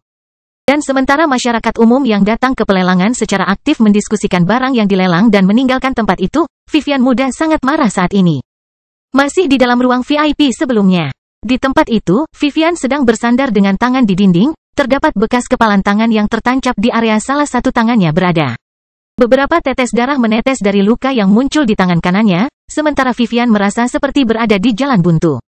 Perasaan tidak berdaya itulah yang membuatnya merasa bersalah, rentan, dan cemas atas apa yang mungkin terjadi. Jika dia tidak mendapatkan musim semi kehidupan, siapa yang tahu apakah dia bisa menemukan barang serupa dalam waktu singkat temannya pergi. Selain itu, fakta bahwa pembeli barang tersebut adalah seorang sampah, seperti halnya Kevin, seseorang yang mampu memperbudak, memperkosa, dan melakukan banyak kekejaman lainnya. Hanya memperburuk perasaan negatif yang ada di dalam diri Vivian. Apa-apaan? Mengapa bajingan ini harus muncul di sini hari ini? Dia tidak bisa berhenti memikirkan betapa sialnya dia. Orang seperti Kevin dapat membeli budak kapan saja, karena tidak sulit untuk menemukan dan mendapatkannya, meskipun jumlah orang yang dijual tidak terlalu banyak. Namun berbeda dari apa yang biasanya terjadi, Kevin, seseorang yang berpangkat tinggi di keluarga Chamber, datang berbelanja di pasar gelap. Yang biasanya dilakukan oleh bangsawan dan perwakilan tingkat rendah. Hal ini membuat Vivian muda sangat menyesal. Jika dia adalah perwakilan tetap, bahkan jika baru-baru ini ada masalah antara keluarga Chamber dan Hayes, dia mungkin tidak akan membeli barang hanya untuk mengacaukan hidupnya. Dan saat dia berdiri di sana, bersandar di dinding sambil mengeluh dalam hati, pengawalnya mendekati wanita muda itu dan kemudian berkata dengan wajah datar. Nona, apa yang akan kita lakukan sekarang? Pria ini tahu tentang perasaan Vivian terhadap temannya itu, dan akibatnya, tentang betapa pentingnya membeli mata air kehidupan. Dia merasa tidak enak dengan semua itu, tapi bahkan dia tidak tahu bagaimana menyiasatinya.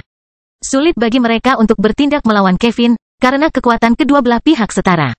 Jadi, pengawal itu khawatir tentang bagaimana Vivian akan bertindak, mengingat konsekuensi tidak memiliki mata air kehidupan. Dia kemudian menarik napas dalam-dalam dan berkata, banyak orang tahu dia membeli mata air kehidupan, jadi tidak aneh jika seseorang mencoba mencurinya sebelum dia kembali ke salah satu properti keluarga Chamber. Keluarga Chamber adalah kekuatan yang berkantor pusat di bagian tengah kerajaan Cromwell, lebih dari 2 minggu perjalanan dari kota Hadiah. Dan karena jarak tersebut, keluarga muda Kevin memiliki pos di dekat wilayah barat laut kerajaan, yang menjadi tempat perhentian bagi perwakilan keluarga yang kembali dari berbelanja di pasar gelap. Keluarga Chamber sering menjadi konsumen produk-produk pasar gelap, jadi mereka pasti berinvestasi di tempat seperti ini. Lagi pula, tidak jarang negara-negara besar memiliki basis di tempat lain di luar wilayah mereka. Ini adalah tindakan yang memfasilitasi kontak antara dua wilayah atau kekuatan, meskipun jaraknya ribuan kilometer. Hal ini juga untuk memberikan kenyamanan dan kemudahan bagi anggota keluarga saat bepergian ke daerah yang jauh. Dan ini tidak hanya terjadi di satu kerajaan tetapi di seluruh bagian utara benua tengah. Seperti halnya berbagai keluarga kerajaan di wilayah tersebut, kekuatan terkuat dan terkaya di wilayah tersebut beroperasi di dekat kota-kota paling kritis di negara-negara bagian lainnya. Bagaimanapun, mereka adalah penguasa wilayah ini dan juga orang yang membuat kesepakatan terbesar. Oleh karena itu, diperlukan pos-pos eksternal untuk memfasilitasi kontak regional. Bagaimanapun, setelah mengungkapkan pemikirannya kepada pengawal itu, tidak butuh waktu lama, dan mereka berdua meninggalkan ruang VIP itu. Menuju ke tempat di mana mereka akan mengikuti jejak Kevin dan bawahannya. Saat Vivian meninggalkan gedung pasar gelap, Kevin sebelumnya tidak lagi berada di ruang VIP melainkan di belakang gedung itu. Kevin dan pengawalnya, Cliff, telah membeli banyak budak, jadi mereka tidak bisa mendapatkan cincin spasial dan keluar begitu saja karena tidak terjadi apa-apa. Cincin spasial tidak bisa menyimpan makhluk hidup, jadi seseorang tidak bisa dengan mudah membawa sekelompok orang ke dalam salah satu cincin tersebut. Karena itu, Cliff telah membawa sekelompok gerbong yang dapat digunakan untuk memasang sel tawanan. Ada beberapa penjaga dari keluarga Chamber di belakang pasar gelap yang menunggu di samping berbagai gerbong di sana.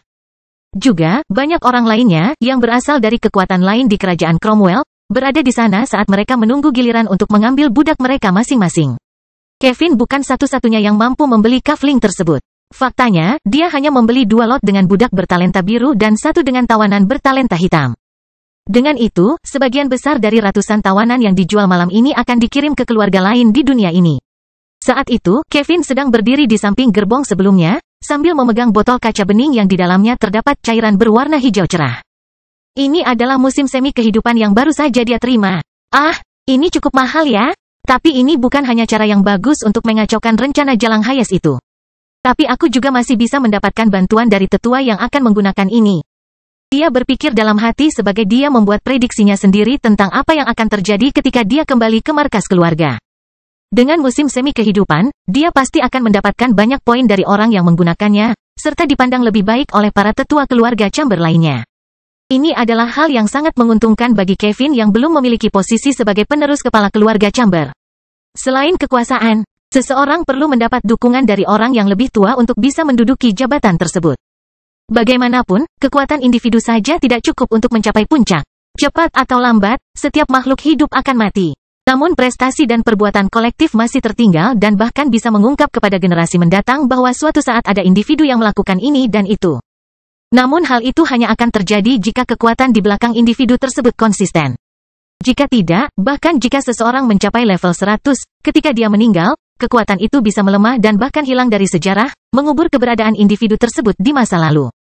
Sedangkan untuk keluarga bangsawan, seorang pemimpin harus menjadi yang terkuat, tapi ini tidak akan cukup untuk menyelesaikan semuanya sepanjang waktu.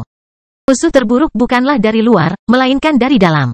Oleh karena itu, suatu organisasi perlu bekerja secara hormonal, sedemikian rupa sehingga sosok pemimpinnya dipercaya oleh mayoritas bawahan keluarga.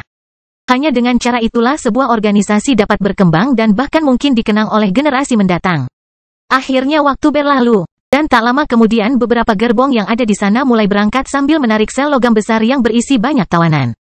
Kevin dan rombongan pun berangkat setelah beberapa menit, menuju pintu keluar kota hadiah. Tidak ada alasan bagi mereka untuk tinggal di sini, jadi dia dan karavannya langsung menuju ke markas keluarga Chamber di wilayah ini, 500 km dari sini. Dan di salah satu gerbong yang mengikuti di belakang Kevin muda, ada sekitar 10 orang di sana, di antaranya, Peter dan 4 orang lainnya dari sebelumnya. Mereka semua menghabiskan sisa waktu lelang di dalam sel di belakang gedung pasar gelap sambil menunggu untuk menerima pengiriman kekuatan yang telah membeli mereka. Dan ketika mereka mulai meninggalkan jalan-jalan kota hadiah yang terang benderang, menuju kegelapan malam melalui jalan tanah, Peter akhirnya menanyakan pertanyaan yang ada di benak beberapa tawanan. Joey, apakah kamu mengenali simbol di kereta yang melaju di depan kita? Dia berbicara sambil duduk di lantai logam sel, dengan tubuhnya bergoyang dari sisi ke sisi karena pergerakan transportasi itu. Bangkitnya dataran hitam bab 209, kedatangan kelompok Dumas. Mendengar pertanyaan Peter yang tiba-tiba, para budak lain yang ada di sana segera menoleh ke arah Joey sambil memperhatikan apa yang akan dia katakan. Lagi pula, kecuali Milton, tidak ada satupun dari mereka yang berasal dari kerajaan Cromwell. Oleh karena itu mereka tidak tahu apa-apa tentang keluarga setempat. Adapun Milton, meskipun dia berasal dari kerajaan Cromwell, dia tidak mengetahui simbol keluarga yang membelinya. Kerajaan ini memiliki populasi yang besar dan wilayah seluas jutaan kilometer persegi. Oleh karena itu, meskipun dia mengetahui nama-nama keluarga besar di negara bagian ini, mengetahui cara membedakan masing-masing simbol dari keluarga tersebut adalah sesuatu yang dia tidak tahu caranya. Milton bukanlah anggota keluarga bangsawan terkemuka. Dia bukanlah orang yang ambisius tetapi seseorang yang menghargai kehidupan dan kedamaian. Jadi, bahkan saat masih kanak-kanak, dia memutuskan untuk masuk ke dalam keluarga kecil, di mana dia bisa mendapat dukungan tanpa mengambil risiko besar. Tapi, ya, itu tidak berhasil untuknya. Bagaimanapun, sebagai anggota keluarga kecil yang tidak memiliki pengaruh dan tidak berurusan dengan rumah-rumah penting, Milton tidak yakin bagaimana membedakan simbol tersebut dari kebanyakan keluarga di kerajaan Cromwell. Dan dia pasti tidak mengetahui yang satu ini, yang terlihat di sisi-sisi gerbong yang membawa mereka. Jadi, bahkan penduduk asli negara bagian seperti dia juga penasaran ingin tahu kemana dia dibawa. Dan sementara semua tawanan itu memandangnya, Joey kemudian menutup matanya dan menggelengkan kepalanya seolah menyesali hal itu. Kami sangat tidak beruntung, ucapnya dengan suara serak, dengan mata masih terpejam. Sebagai seorang lelaki tua yang melakukan perjalanan melintasi utara benua tengah, Joey mengenal hampir semua keluarga bangsawan di wilayah ini. Dan lambang bintang hitam, dengan lingkaran di tengahnya, sewarna kulit, adalah sesuatu yang dia ketahui.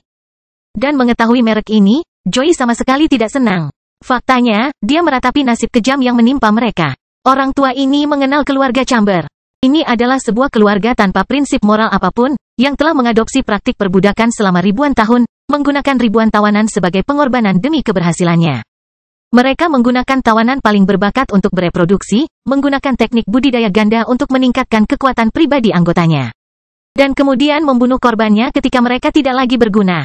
Bagi budak-budak yang kurang berbakat, mereka dibiarkan bekerja di ladang sampai mereka mati, kadang-kadang disiksa. Menyaksikan orang-orang yang mereka cintai diperkosa, dibunuh perlahan-lahan dengan penganiayaan terus-menerus dan sebagainya. Itu adalah keluarga yang penuh dengan anggota seperti Leroy.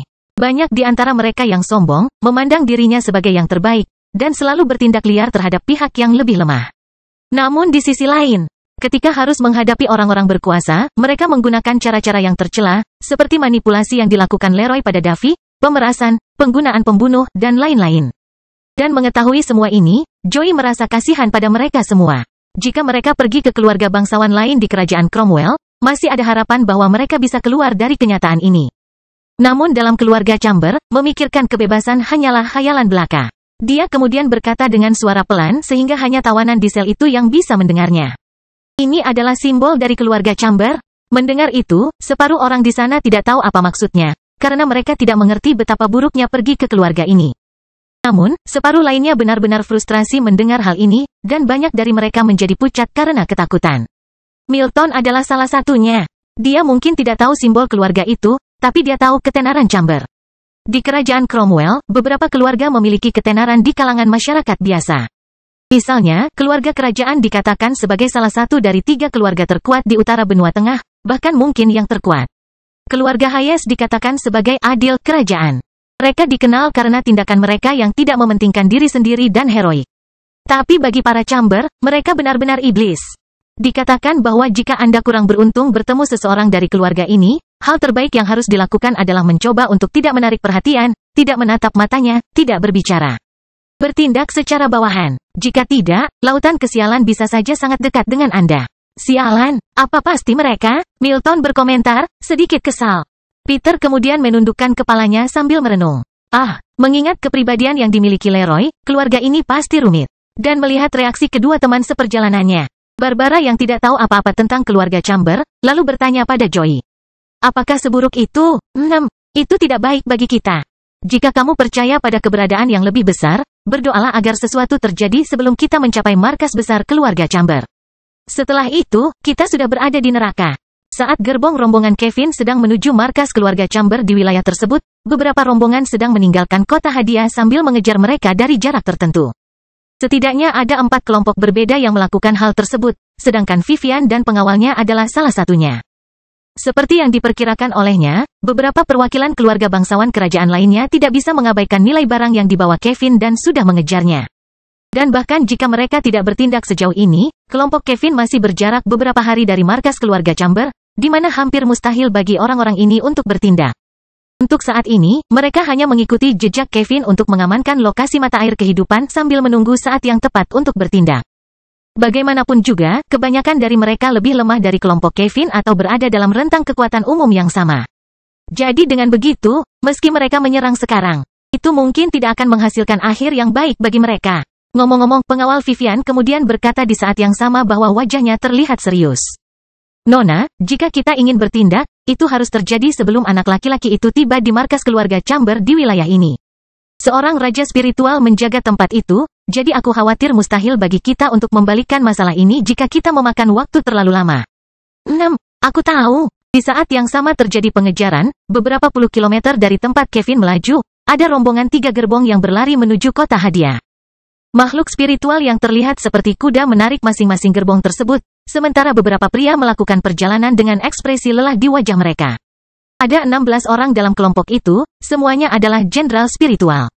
Ini adalah kelompok tentara dataran hitam yang dikirim oleh Minos beberapa minggu lalu. Mereka telah melakukan perjalanan jauh dari pantai barat daya Kerajaan Ombak ke pantai barat laut Kerajaan Cromwell hanya dalam waktu seminggu.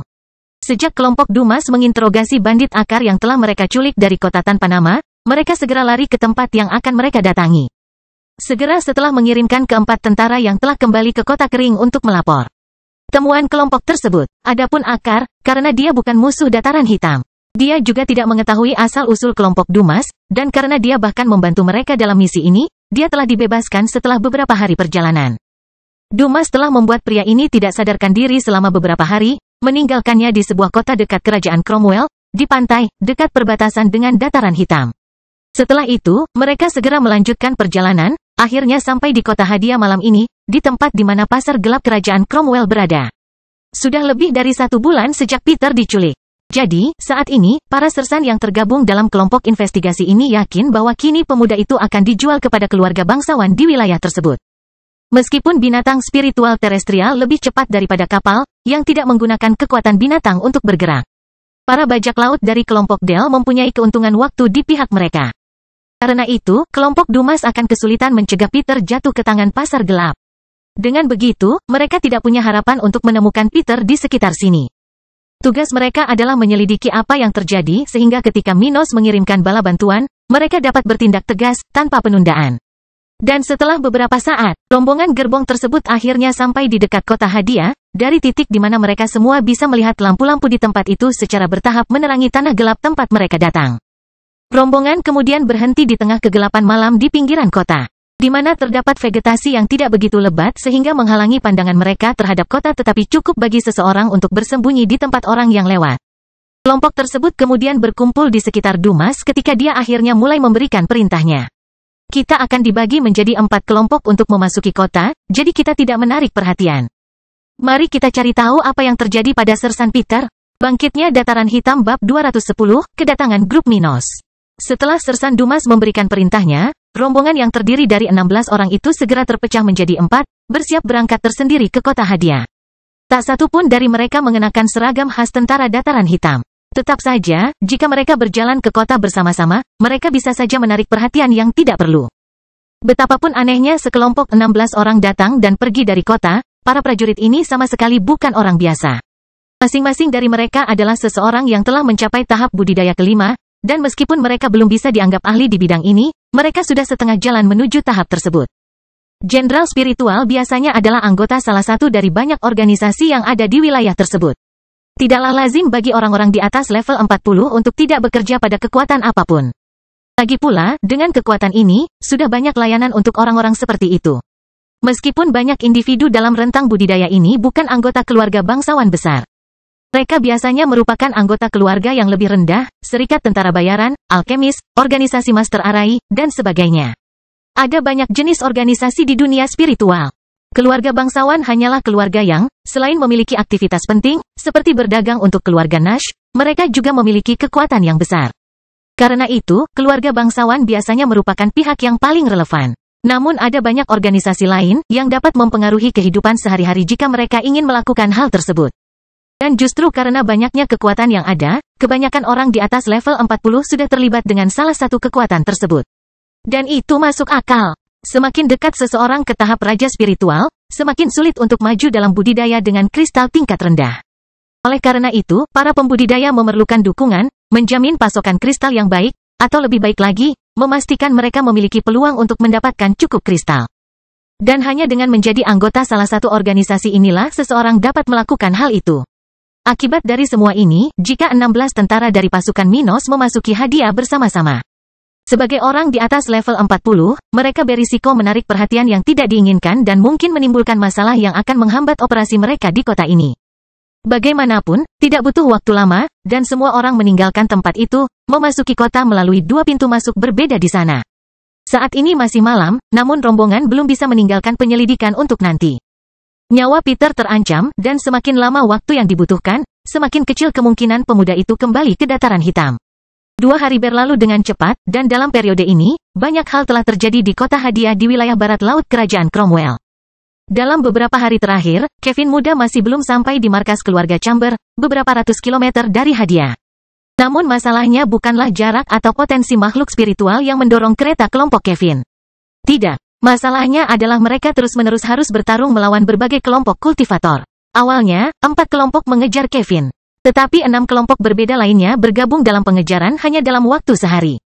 Tidak semuanya berasal dari keluarga bangsawan, tapi sebagian besar adalah anggota keluarga kaya, organisasi yang mempunyai pengaruh tertentu. Dan meskipun tidak satu pun dari mereka suka membuat marah keluarga Chamber, ini adalah kesempatan emas bagi mereka. Kevin berada dalam kelompok tanpa raja spiritual dan jauh dari benteng terdekat keluarga Chamber. Jika ada di antara mereka yang mendapatkan musim semi kehidupan, bahkan jika mereka harus melarikan diri atau menghadapi kekuatan yang mengamuk di belakang Kevin, itu akan sia-sia. Hampir setiap organisasi memiliki 1 atau 2 lelaki tua sekarat yang membutuhkan barang-barang yang dapat memulihkan vitalitas yang hilang. Dan tokoh-tokoh tersebut penting bagi kekuatan masing-masing, karena mereka memiliki banyak kekuasaan dan pengaruh. Jadi, dengan adanya kesempatan unik ini, orang-orang ini tidak peduli dengan apa yang dipikirkan keluarga Chamber dan bergegas mencoba mencuri barang yang dibeli Kevin. Bagaimanapun, karena pengejaran ini, kelompok Kevin harus mengambil jalan memutar, menambah waktu perjalanan ke markas keluarga Chamber di wilayah ini. Bukannya mereka mengira menghabiskan lebih banyak waktu di luar pangkalan akan aman. Namun mereka tidak punya pilihan untuk melakukan perjalanan lebih cepat dan aman. Atau mereka akan melewati medan yang biasa dilalui kereta dan dapat berlari dengan kecepatan penuh, di mana mereka akan rentan terhadap serangan dari semua orang yang mengejar mereka. Atau mereka harus melakukan perjalanan melalui hutan, tempat-tempat dengan medan terjal, dan kehadiran banyak makhluk spiritual, di mana mereka dapat mengurangi kerentanan mereka. Dan keputusan Kevin sudah jelas. Meskipun dia adalah orang yang sombong, dia tidak bodoh. Dia tidak akan menghadapi semua pengejar ini sekaligus. Melewati medan yang berat dan bahaya akan membuat pengejarnya memperlambat kecepatannya masing-masing, serta berniat menyerang kelompoknya. Ada juga binatang spiritual, yang membuat orang-orang lebih takut untuk menyerang. Itu karena mereka bisa diserang kapan saja. Dan tidak menarik jika itu terjadi setelah mereka saling bertarung dan kehabisan energi. Kelompok Kevin juga lebih banyak, jadi meskipun pihak penguntit berkumpul, perbedaan kekuatannya tidak akan terlalu besar. Namun meski begitu, beberapa perkelahian telah terjadi di masa lalu. Kelompok yang lebih tergesa-gesa dan serakah telah menyerang pesta Kevin muda selama periode ini.